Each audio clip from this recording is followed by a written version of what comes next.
Hello, everyone, and a warm welcome to the third episode of Ada the Autistic Alien. I'm very happy that you're here today with me. So, today I want to cover a little bit more about the way to my diagnosis because I was able to meet with my physician and she officially enrolled me in the diagnostics program, which will actually maybe start as soon as May this year already. Before I thought I maybe have to wait for like a year until the diagnosis even can start. So this is very good news. Also, I observed that I feel much better since I know what my condition is. I mean, for sure, I still have to wait for the diagnosis, but there are some pretty accurate self-tests that are also approved by scientists that you can do online to see if you might be in the autistic spectrum or maybe in the ADHS or ADHD spectrum. Sorry, that was the German word for it.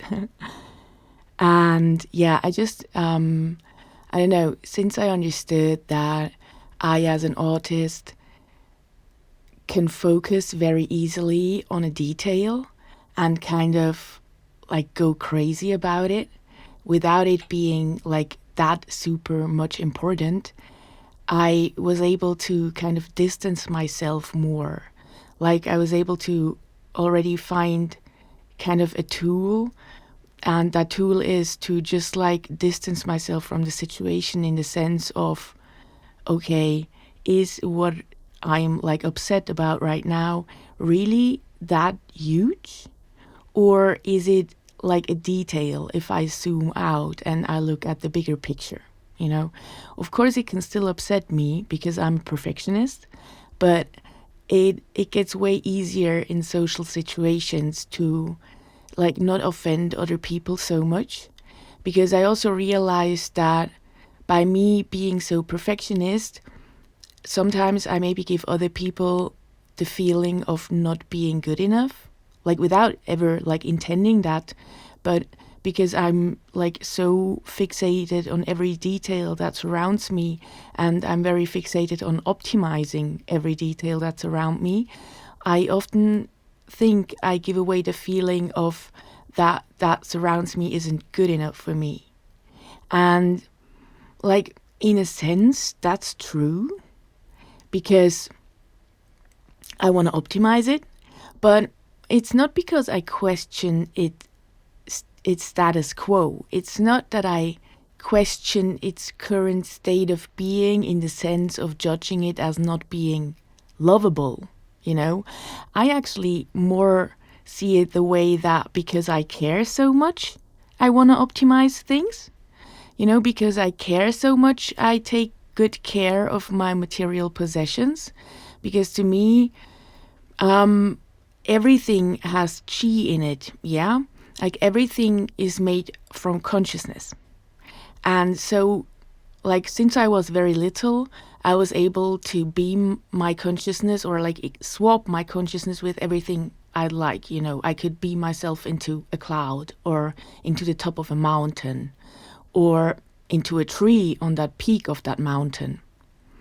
And to me, it was like, you know, like I wasn't anchored in my physical body that much. And also, like, I felt like the consciousness also resided in my body for a moment when I did that. Yeah, the consciousness of the mountain or the consciousness of the tree. Like, to this day, I know how a tree feels.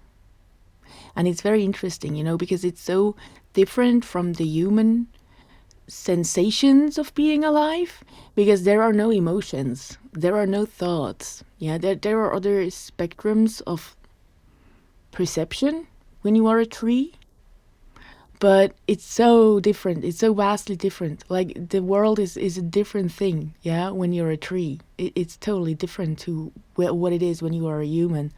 And I feel like it's also different to every plant and every animal and every crystal, you know. I don't feel like they perceive, or I know that they do not perceive the way the world the way we do. And to me, that's so fascinating. But yeah, what I wanted to talk about is that to me everything has chi in it. So everything has a consciousness. And we can find that belief in the Shinto religion of Japan, which also believes that everything has like its own soul. Yeah. And to me, it was always like that. Like I take very much care of my things and of my surroundings because I love them so much. It's not really because I need them to stay in a state of perfection, but to me, the universal evolution is towards a certain point. Yeah, like it started at some point and it will end some point to start into something new again. And I believe that everything that we call evolution is actually an optimization of the process, because I don't believe that there is anything but the process. Yeah, like the process is what it all is, so to speak. So yeah, for me it was very interesting to understand that because of my perfectionism, people maybe feel critiqued, although it's not towards them. Because on one hand, it made me understand again that like mostly we only see what we are. And I feel like that made me feel misunderstood throughout my life a lot. Because somehow it's like pretty lonely, no? Like we all only see in others what we think about ourselves and about the world. So I don't know if we are really able to like fully see somebody else. I don't really think we are. And maybe that's why I like long so much for somebody that at least perceives it kind of the same way like I do. In these like very clear webs somehow. Because that will like, because it's still lonely, no? We still only see in the other what we are ourselves. So, yeah. But I think through sharing, we can kind of maybe make the best out of this loneliness, because I think like this loneliness is also an integral part of the journey. I mean,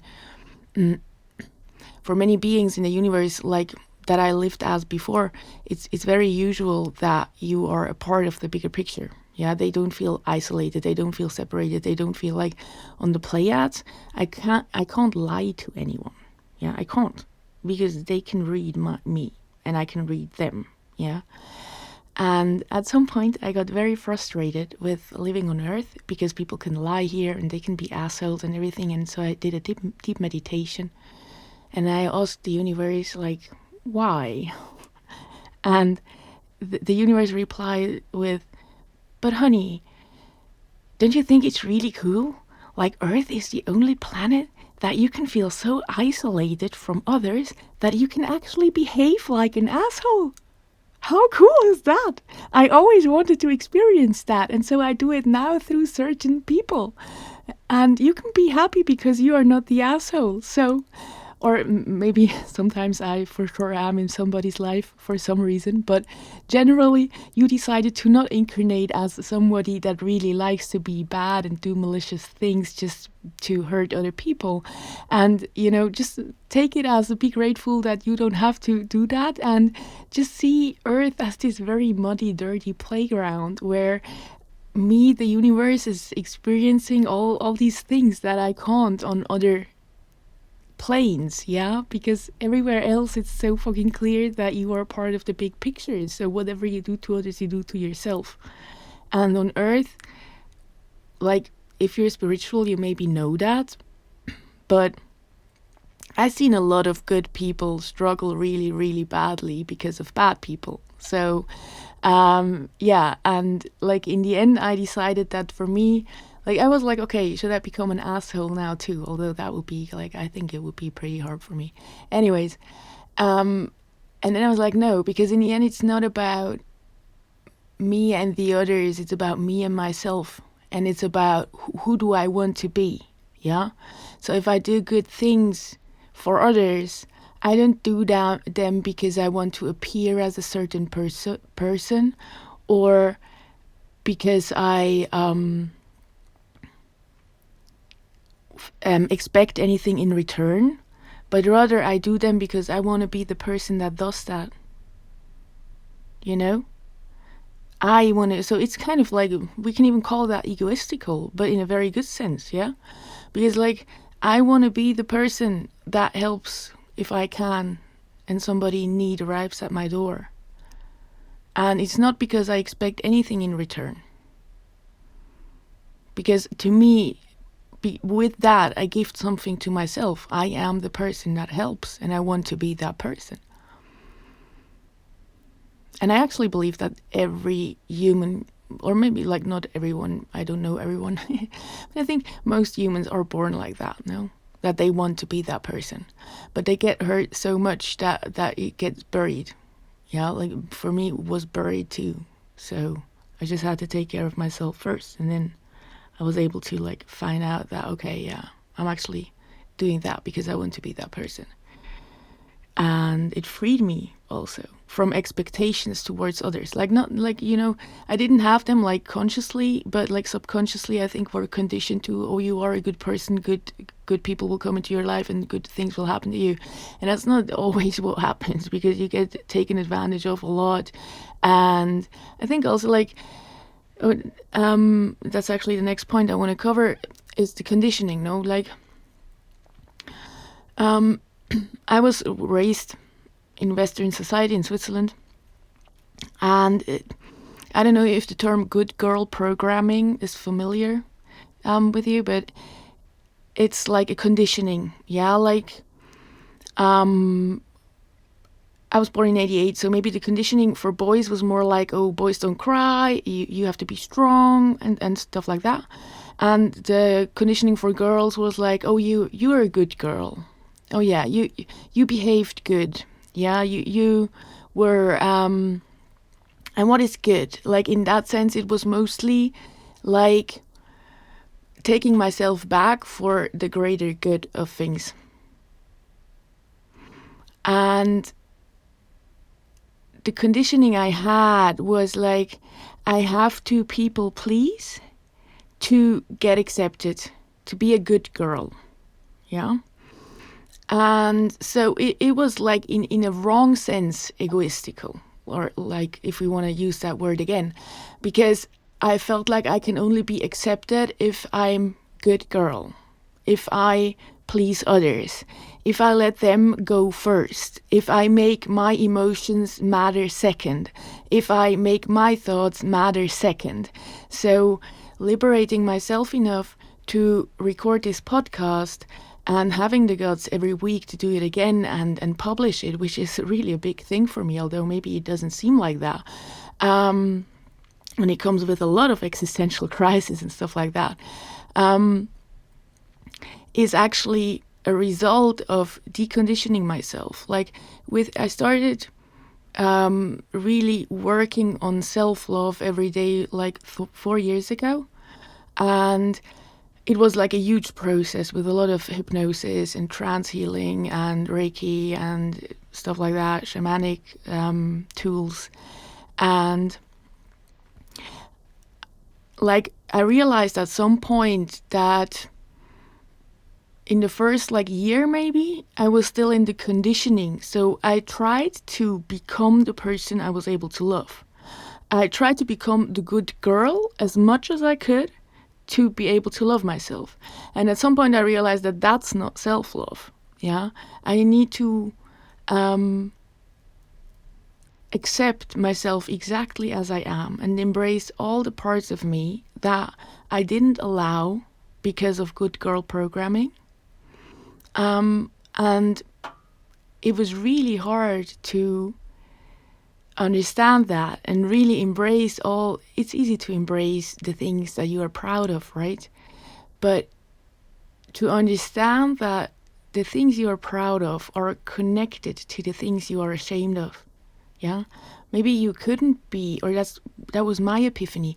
Maybe I couldn't be what I am proud of if I wasn't also what I wasn't proud of.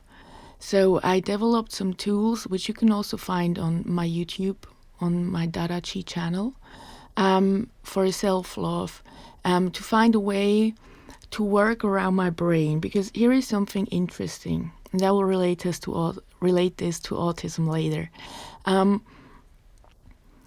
That the University of Zurich found out that women are also less successful in the working space because they do not get rewarded with dopamine when they push on through, like when they are the first, but they get rewarded with dopamine in their brains when they let somebody else go first. Okay? And the males, and when I say female and male, here is something very important. To me, female and male is testosterone and estrogen. So to me, the human being is a physical cocktail. It's like a chemistry. It's an alchemistical being, the physical body, okay? And so when I talk about male and female, it depends on which hormones are currently more predominant in your system. And that is actually something that is already kind of put into your system during pregnancy, so when you're still in the womb of your mother, because it depends on if she has at some points in your development in the belly certain rushes of testosterone or estrogen. So this can influence already how this will function afterwards. So, and also it's epigenetics. So what we eat and what we do with our bodies can also influence how much testosterone and how much estrogen we have. So when I talk about male and female, I don't generally talk about gender. I more almost talk about chemical substances. So when estrogen is more predominant in your body, and that would make you a female, in my view, chances are very high that your brain will release dopamine when you let somebody else go first, when you take care of others first. And if you are male, in my world, that means you have predominant testosterone. Your brain will release dopamine if you go first, if you be the first, if you're the strong one, if you prove yourself that you are the first, okay? And then they went on in this study because they were like, okay, is this conditioned or is this biological? Is this organic to the female and male brain, or is it something that was conditioned socially? And they actually found out that it was conditioned. So that means whenever, let's say patriarchy started, although I really don't want to make this feminist, we actually started to kind of train our brains, and I believe this was more of a maybe also first subconscious process, because I feel like maybe before the female principle was predominant and then the male principle took over. So let's say this was conditioned over hundreds or thousands of years, where girls were complimented when they acted socially, and boys were complimented when they acted in their own interest. Yeah? And as I said, I think it happened intuitively. Yeah, it was something that was important because the woman or the female was there to take care of the kids. So females needed to be more social. Yeah, we were the berry pluckers maybe and stuff like that. And the males were more of the hunter types that also were not as social. It's also not good when they, and if you hunt, you cannot be social. That's, I think, why less women hunt than men, because you need to put yourself first to hunt. You need to put yourself over the thing you are going to kill. Picking berries is not it's a social thing. Yeah, you can do it together. It's important actually to exchange knowledge where good berries grow, and you can do that together because you don't scare away prey by talking. Okay, so it was very logical. I just think that maybe it evolved into something that's now harming us, and that's why we have to like change it. Yeah, because I don't think that it was good for either male or female. Like how it is now, I don't feel like it's optimal, because women get like held back a lot. For me, it's so difficult. As I said in the podcast before, so difficult to decide, oh, my truth is important. Whereas like some of my friends, like really, they talk bullshit all day long, and they don't mind, they don't care, And I don't want to be them, but I would sometimes like to be more in a middle ground, yeah, where I don't question so much everything I do, simply because my brain it's not rewarding me. It's like my brain is almost like, Dada, why do you want to go first? Why do you want to push on through? Yeah, because then you're not a good girl. And then it comes up with anxiety and really strong, like very strong obsessive thoughts about me not being good enough and not deserving love. And, it's very strong. But of course, I keep on pushing through, and I have my therapist and I have my homeopathy and stuff like that. But it's very strong. And I cannot talk about the male perspective here, but I believe that maybe it can also be hard for males when they realize that sometimes they just want to be right, and or they want to be the first, and it's not actually them, but it's their programming. Because to be strong and to be hard and to not cry and to not show weakness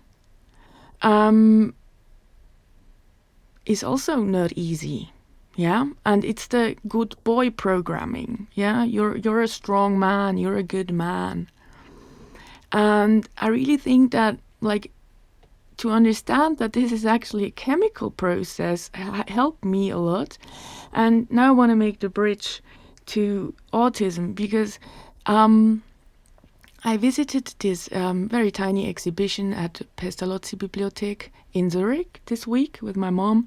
About autism, and it said there that like the ratio of male and female autism is 4-1. So on 4 males that are autistic, 1 female is autistic. And I'm pretty sure that that's not true. I'm actually pretty sure that more females are autistic. Maybe it's even. But in females, it doesn't show so much, because the more I deconditioned myself from good girl programming, the more my autistic side started to show. And I remember in school how many of my boy schoolmates were like diagnosed with ADHD, and a lot of girls I went to school with were like me. They were like more like reading a lot, or like maybe not so like in the scene.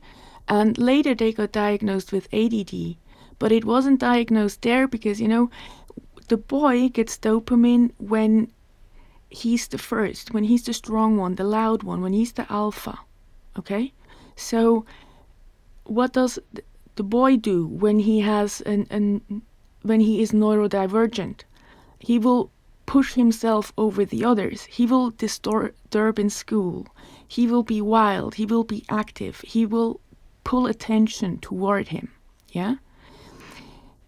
Whereas the girl gets dopamine when she pulls back, when she's beta. So when the girl realizes that she's neurodivergent, that like I realized, oh my God, they all say I'm too sensitive, so I'm the problem. Within the girl, it does, okay, so I will pull myself away. And again, this is female and male, yeah? I don't know so much about that, but maybe there are males out there who have more estrogen than testosterone. So, like, yeah, if you relate to this, it's not that it's not true for you because you have another gender than I mentioned right now, okay? It can be imprinted into you because that was what happened when you were in the belly of your mom, okay? But still, I just use this because we need to put a name on it. So I use female and male. Sometimes maybe I slip into girl and boy, but I really mean this chemistry, yeah, this alchemistical being that we call human physical body. So, where was I? And I believe that there are less diagnosed females because of that. Because we get, through our brain chemistry, we get more like dopamine or reward when we just pull ourselves away and we become better and we don't take much attention to us. To this day, I don't like getting attention. Like, I know that may sound weird because I'm very much out there compared to other people, but if I could, I would wear a mask, like these German rappers. But I can't because the message I want to convey is important to have a real face with it. But to me, it's really difficult to put myself out there because I don't like attention, because attention mostly was something negative. Yeah. Because, you know, for me as a female brainer, when I got attention and it was negative attention, I got the opposite of dopamine. I got the opposite of good girl programming. I was a bad girl. Yeah. Whereas the boys, they got their dopamine. Like, or let's say the male brainers got their dopamine by getting attention, no matter if it was positive or negative, because having the attention on you makes you the alpha of the room. I hope I'm being clear here. So, yeah, I really believe that that's the reason why more males are diagnosed also with ADHD, because I believe a lot of females have ADD, so that's ADHD without the hyperactive. And so it's like, it's not more easy to live with it.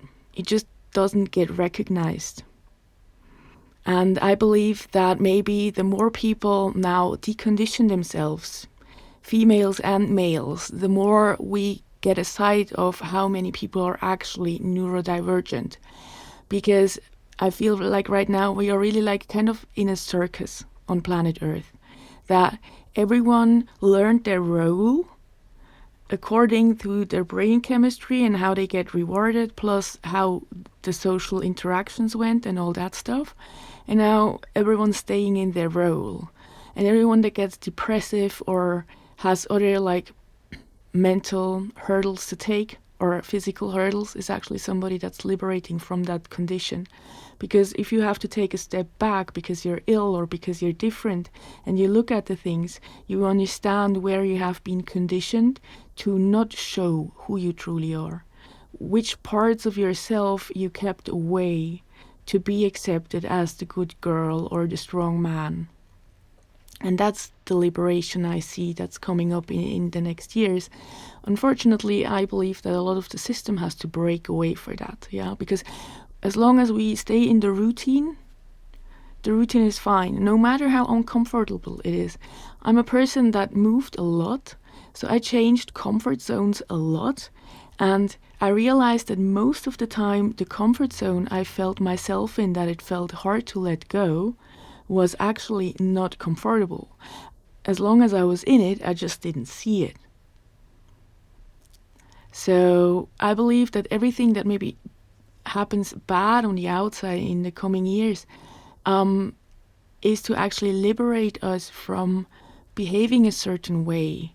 Like we are like tamed animals, and get back to the rough and realness, the authenticity that I was talking about. Because, you know, to me, I said before that to me it's all structure. So to me, the universe is a web, and then Earth is a web within it, and then all of us are a web within that web within that web. And we see that a lot in ancient myths. And I also mentioned before that I believe that we all have like there was one continent and there was one civilization on that, and we all stem from that. So also all mythological wisdom and stuff like that stems from that. So in Norse mythology, we have the Norns, which actually sit at the foot of Yggdrasil, the world tree. And they weave the destinies of mankind and of all beings on the Yggdrasil. The Yggdrasil has 9 worlds. In Norse mythology, they are like the gods live there. You might have heard of it. I don't know the names right now, because in my perception, these are the 9 worlds that I lived in, like the different planets and dimensions, yeah? And the 9th on top is the Pleiades. Anyways, so they sit on the foot of that tree, and they weave the destinies of all beings that live on the worlds of the Yggdrasil by tying and unknotting the knots of the weave, or the yarn they weave with. So actually they control the destiny of all mankind by weaving with the threads of faith. And what's interesting is that maybe you are familiar with the runes, which I love so much. These are symbols from the Germanic people. Actually, they go back to Scandinavia, and in my belief, they are way older. So they come from the old world that I was talking about before.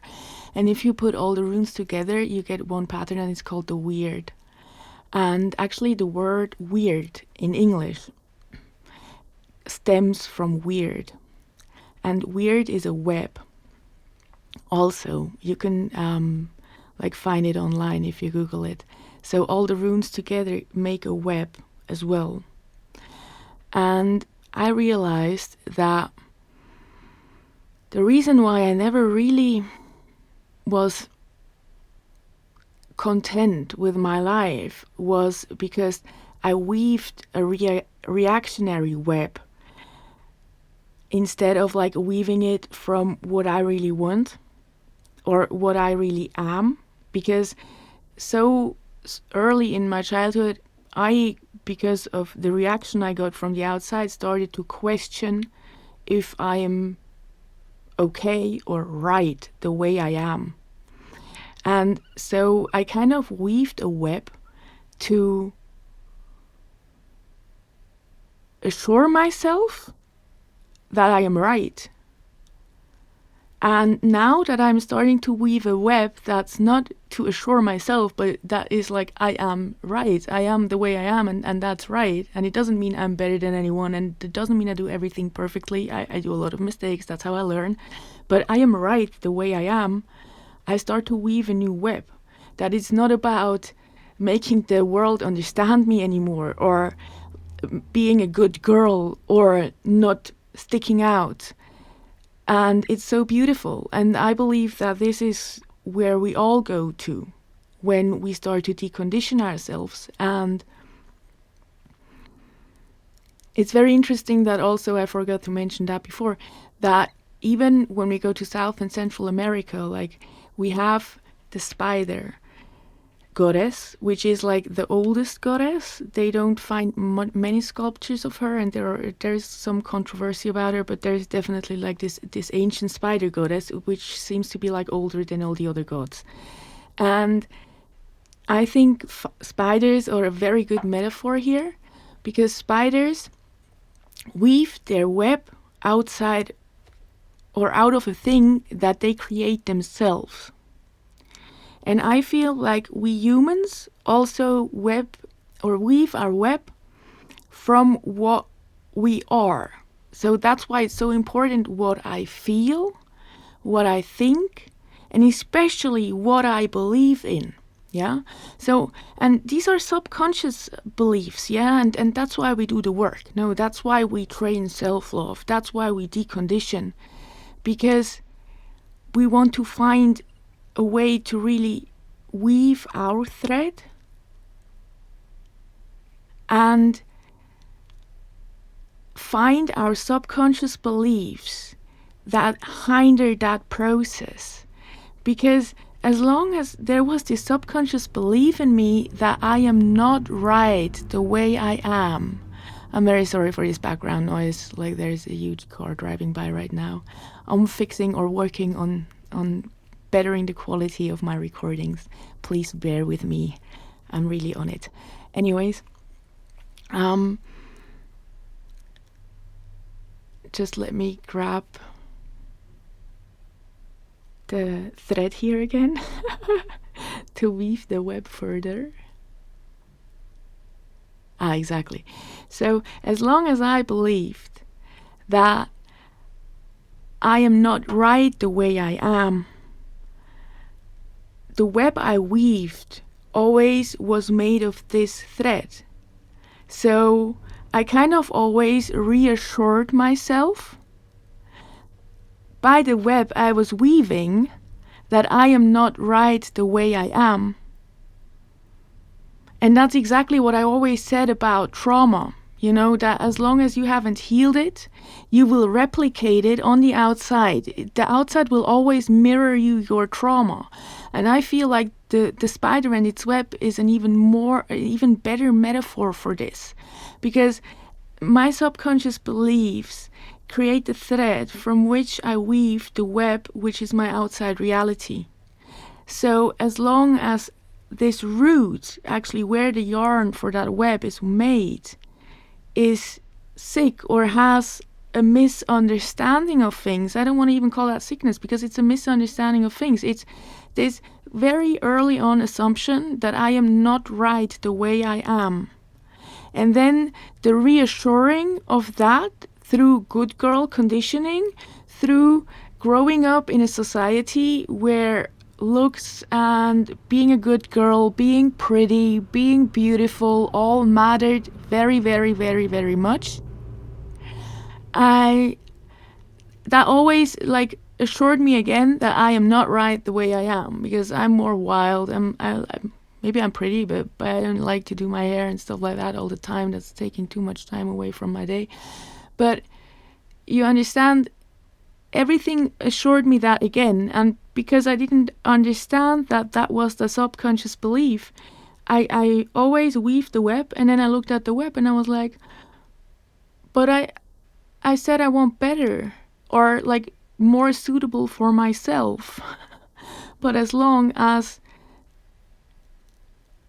I think that I don't deserve suitable for myself because I think that I'm not right as I am, there will never be another web, and there will never be another reality, because the web is woven through the thread that I create. Sorry, that car drove me off a bit, but I think I got my point across.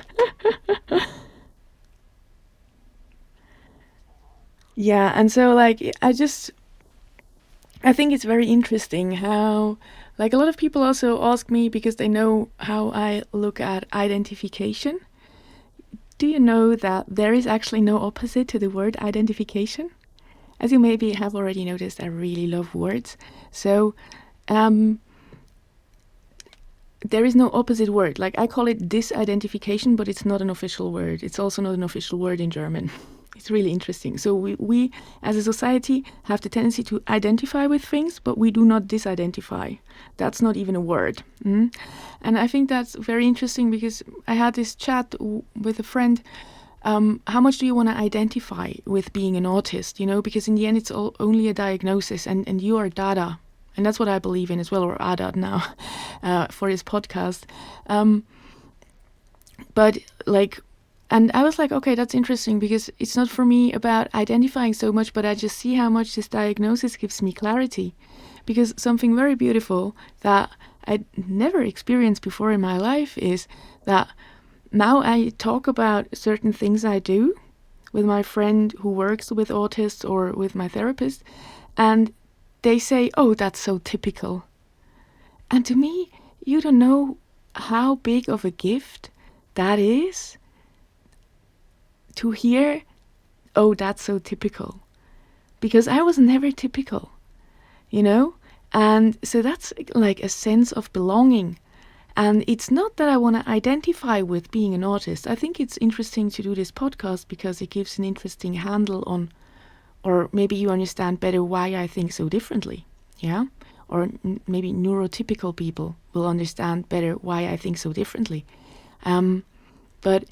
And I think it's good to, you know, not to have a label, but just so I know which drawer I can find my tools in. And also to understand that, okay, for the type of neurodivergent I am, my behavior actually is typical, is such a liberating and nurturing and loving thought. And so that's something I realize now, no? And I feel like no matter if you're neurotypical or neurodivergent and no, or like other, I don't know, have other things that set you apart, we all have this conditioning of not being, first of all, loved and right the way we are. Which doesn't imply we're perfect. It doesn't imply we do not make mistakes. Like, making mistakes is an integral part of the journey to making things right? But that, like, primal feeling of belonging because you are right the way you are. You are typically human the way you are, and that's super lovable and adorable. I think that a lot of us have not gotten through the conditioning, and this conditioning is very ingrained into our system, and that's why we call it systemical violence. Systemical violence is exactly what I described now. No, every time, like, somebody even maybe attacks you, like, openly, because you don't fit into their picture of good girl programming or strong man programming. That's systemical violence. Every time somebody does not let you have your emotions, as long as you don't put them over them, that's systemical violence. And it's everywhere. Yeah? And by us deconditioning ourselves and understanding that we are right the way we are, it's okay to make mistakes, and we are so lovable. We love everybody else, right? Why can't we love ourselves that way? It's because of this conditioning. And I feel that everybody can profit from that process of deconditioning themselves, or like loving themselves more. Because you know what, I also, like, in my conditioning, and I don't think that somebody ever told me that, but it was like, loving myself first is very bad, girl. I can't do that. And it's very egotistical. And that also was a subconscious belief that hindered me so much in my development, which was also from the conditioning. And I don't think that somebody ever really told me that. It was just like assumptions that I made throughout my childhood, throughout everything that reassured everything I believed in that happened later on. And so, yeah, I think, like, if I would have to answer, like, how much I want to identify as much as it makes my world better, as much as it makes my relationships better with myself and with others. And as long as it's giving me more love, I know that is the right thing. And then it's not about identifying myself, or, you know, because I don't need, like, a crutch. It's okay, I can walk by myself, but I always cried a little while walking.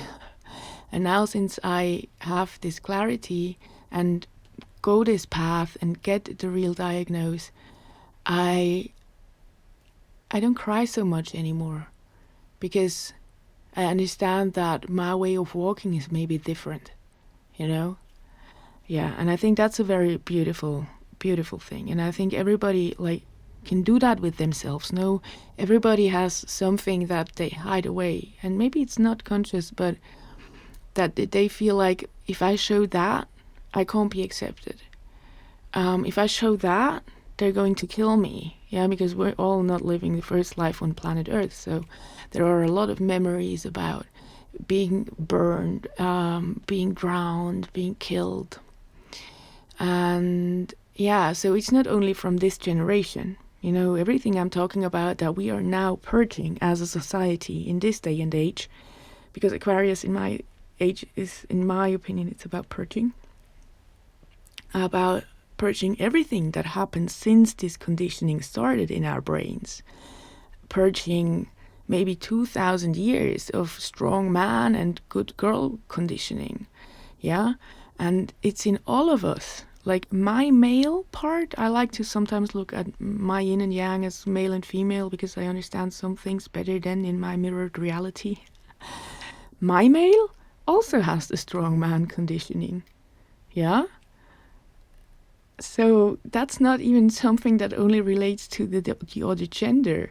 So I understand that if I take out my more male side because the situation maybe asks for it, it's also more of this strong man approach, yeah? Because I also, like, we all do not have many other examples of how to do that. And I think that's what we do right now, or what this and the next generations are about, is to find ways how to change that. And I think we're on a very good path. So, yeah.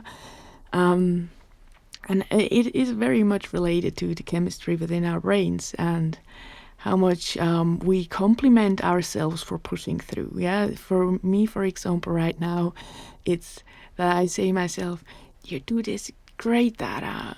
You're doing such a great job, and this will go good, and people need to hear what you're saying. And even if not, you do this for yourself, because I want to be the person that has the guts, that is totally anxious and totally questioning herself, but still putting herself out there." Not to feel myself more unsafe because I don't love myself, but because I know that I'm lovable even with that. And I know that it doesn't harm anyone. So as long as it doesn't harm anyone, I'm allowed to do it. And that's, yeah, it's very beautiful. It's very strong. So, yeah, if you want to know a little bit more, on my YouTube channel, you find an exercise for self-love and for grounding. And yeah, it can really help the process because it's about imagining yourself or your inner child outwards of yourself. And to me, that was really important because I'm female brainer. So I get rewarded if I put somebody else first. Now, I tricked that out by imagining myself outside of myself as a little girl. And by imagining that, I actually have that from Marissa Peer, which is my hypnosis hero. By imagining myself outside of myself, I was able to trick my brain, because then I still got dopamine. You understand? Because I took care of that child. You will understand better if you do the exercise or watch the video. It's available in English and German. But yeah, that's really healing stuff there. Because once you understand how your brain works, you can work around it. You can find different approaches to kind of trick it out. Because as soon as we, it's conditioned. So that also means we can recondition it. Yeah. It takes a lot of time and practice, but that's exactly how we do it. Yeah. We are not the victim of our brain, but once we know how it works, it's like once you know how a computer works, you also find some ways to work around it if you understand a little bit of code. So I hope I got this point across right, that really we can condition it new, and first we have to really trick the brain out to still give us dopamine, because otherwise we just fall into a very vicious circle of self-shame and blame, and that's not good. Yeah, we want to work with the brain. We want to understand the chemistry and make it work for us. Exactly. Yeah, so I think that was everything I wanted to cover today. I really, really hope you enjoyed this episode. And thank you so much for listening. And I see you next week, or I hear you next week. Take good care and much love. Bye-bye.